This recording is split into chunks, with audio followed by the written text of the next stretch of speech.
Alrighty, hello and welcome everybody. Even though I'm not streaming tonight, August 14th, I wanted to bring the updates to the list that I used last night. Or if you're new here, check out that stream if you didn't get a chance to see it.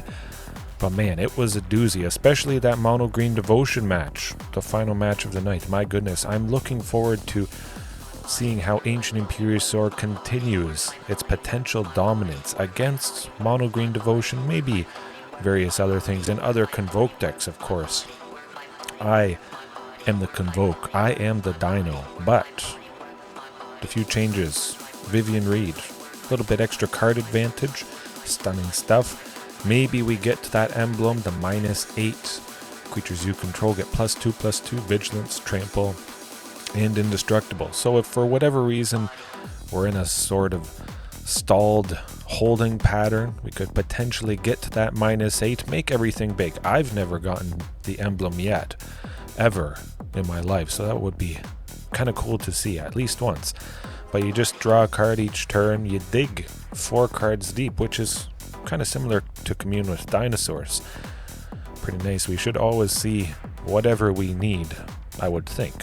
There's going to be something good in those top 4. We can grab a land or a creature, so we don't have to pass up Huntmaster, similar to how Commune with Dinosaurs sends it to the bottom. And the other new thing, Kogla and Yadaro. Seems pretty darn good. Of course, this entering, it can fight a creature we don't control, or it just gains Trample and Haste, which, you know, the Trample could be pretty good against decks with lots of little creatures. Especially if we double this with, of course, Xenagos, the Fantastic. That would be absolutely beautiful. Making it a 14/14, possibly for 5 or 4 with the cost reduction. Again, this is a dinosaur, and Commune with Dinosaurs can grab it, of course. But it also has that ability of discarding it for 2, a red and a green, destroying an artifact or enchantment at instant speed.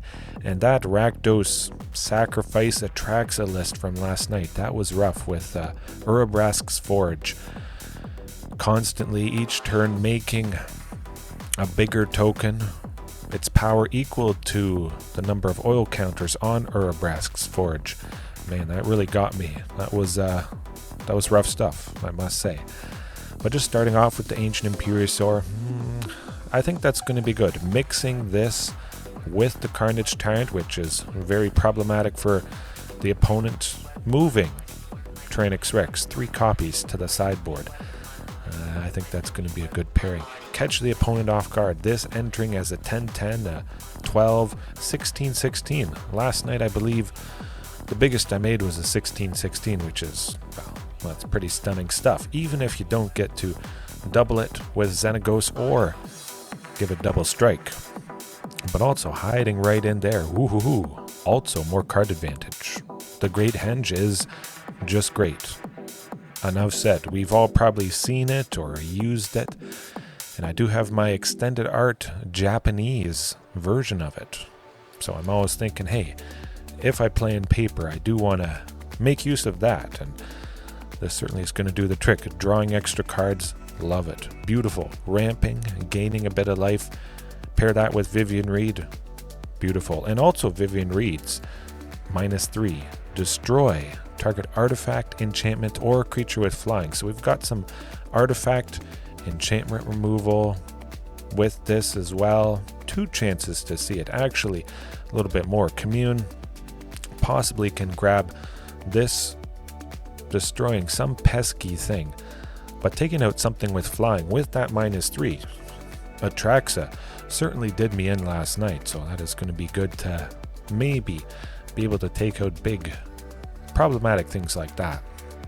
But the sideboard, last night's theme, trend, certainly seemed to be those aggressive lists that sometimes weren't too bad, but this absolutely is going to bring the pain. I mentioned this last night.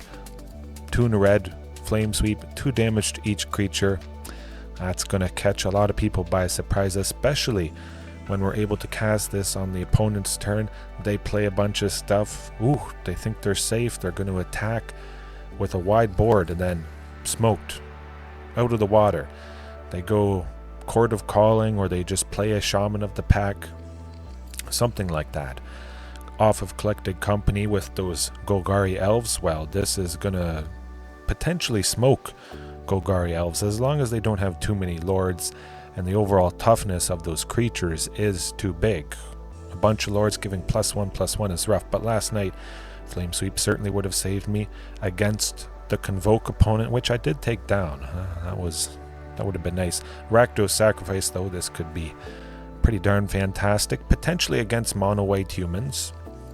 Sometimes those humans get a little bit too big with the counters and all that stuff, but that is definitely going to do it. And always T-Rex. That's my favorite. Combining still Carnage Tart and this, you can't counter both of them. Might not be able to target. It is a menace, a devastating menace against a lot of people. And back to nature. Is this blasphemy? I don't know.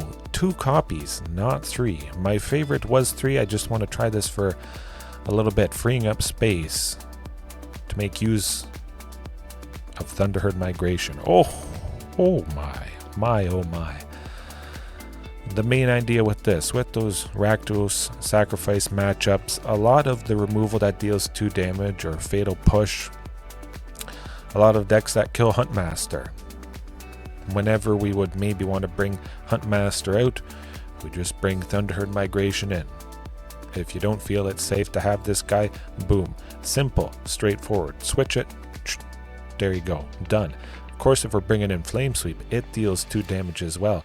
So we would have naturally lost Huntmaster anyways. Might as well.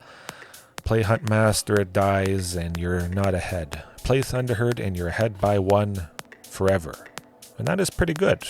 Of course, Huntmaster does have the better potential for aggression, casting multiple things a turn with the cost reduction. Say you have 2 Topiary Stompers, and you have 4 mana. Boom. You can play both. But if you had, Llanowar Elves, something that only gave you an extra green, the total still would be 6, and then you would have 5 mana, and you wouldn't be able to cast both. And of course, you stack the cost reduction with Marauding as well. Oh, you're off to the races there. I think that's going to be nice. We'll see how it goes. We got some sweeper interaction for aggressive stuff. Enchantment hates. Enchantments and artifacts. And speaking of enchantments and artifacts, Thrashing Brontodon makes a reappearance once again. So we really got that angle covered quite nicely indeed. I was thinking 4 Thrashing Brontodons, bringing this in as, another creature. We can use this and possibly make Ancient Imperiosaur bigger. This comes down, we tap Thrashing, and then we still get to pay an extra 1 to sacrifice it, destroying an artifact or enchantment. But just maybe having a bunch of smaller stuff, increasing the chances of making this bigger.